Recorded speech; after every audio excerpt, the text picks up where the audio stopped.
Now with more on our exclusive interview with John Allen Rubio. Rubio brutally killed his 3 children back in March 2003. 23 years later, he's set to die by lethal injection. And this Thursday, our special Echoes from Brownsville, the Rubio murders airs. Joining us now, our very own Stephanie Rosales, the only Valley reporter to speak with Rubio. Thanks so much for taking the time today. Yeah, no, of course. Pleasure to be here, Dina. You know, Stephanie, when this story broke back in 2003, it's what everyone was talking about. 3 babies murdered, beheaded by their own parents. I remember I was working on the morning newscast thinking, how could this happen here?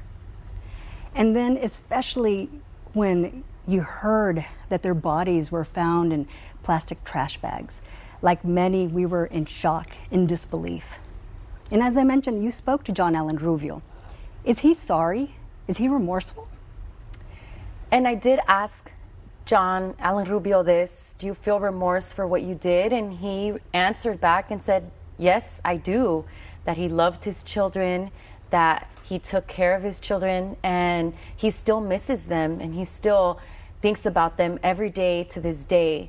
So speaking to him and looking at him, it's honestly really hard to, from my point of view, is what he's telling me how he actually feels, or is he kind of going back to paint a picture like what happened 23 years ago?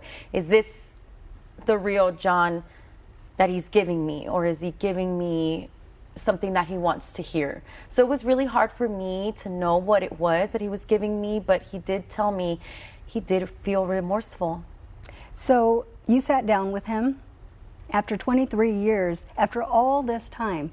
Why is he talking now? It's hard to understand, and I did ask, because I did speak with some people here at the station, and they told me that Channel 5 has been trying for years. And I'm not exactly sure why he's speaking now. I did ask him, why did you agree to talk to me? And he told me that over the years, he did always want to get his story out. And I guess this was him getting that opportunity to get his side of the story out. I did write him a letter, and I told him I was transparent with what I was looking to do, what I was going to ask him.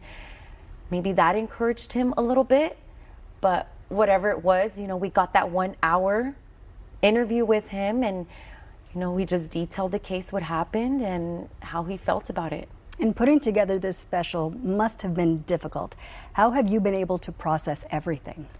It has been a challenge, Dina. I've been here with the station, with Channel 5 News for 5 years, and I'm used to my 1 minute, 30-second story package format. And so this is a whole different ball game. We had to follow a different outline. So it has been a challenge to try to organize how everything's going to work. How are the viewers going to see this? Are they going to understand it? And the way that we're trying to tell this story. But emotionally, I mean, to see the video, the archives, the pictures. I remember when we were getting those archive pictures and footage, at first I said, I don't want to see this. This is too much for me to see these poor babies and the way that they were, what they went through.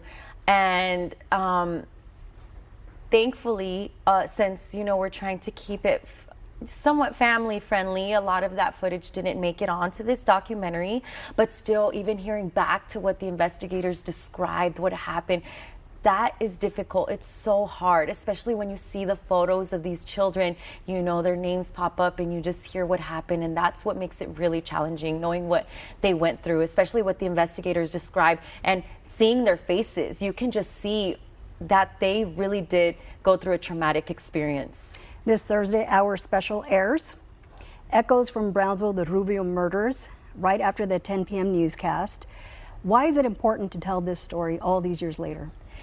I think it's important because the Brownsville community really felt this story. They felt it in their hearts. The Cameron County community, I'm not sure how far it reached across the valley. I know obviously you shared across the valley, yes. Okay, across the so valley, everyone felt that way. So I think it's important that we continue to share this story about these 3 children, Julissa, John, and Mary Jane. We keep hearing about John, Alan Rubio, but there are 3 children that were involved here that, you know, the community still hurts for them. And I think it's important we tell their side of the story.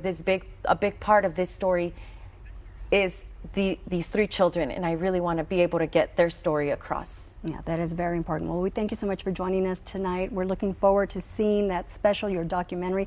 I know you've been putting in a lot of hours, months of work has gone into making this happen.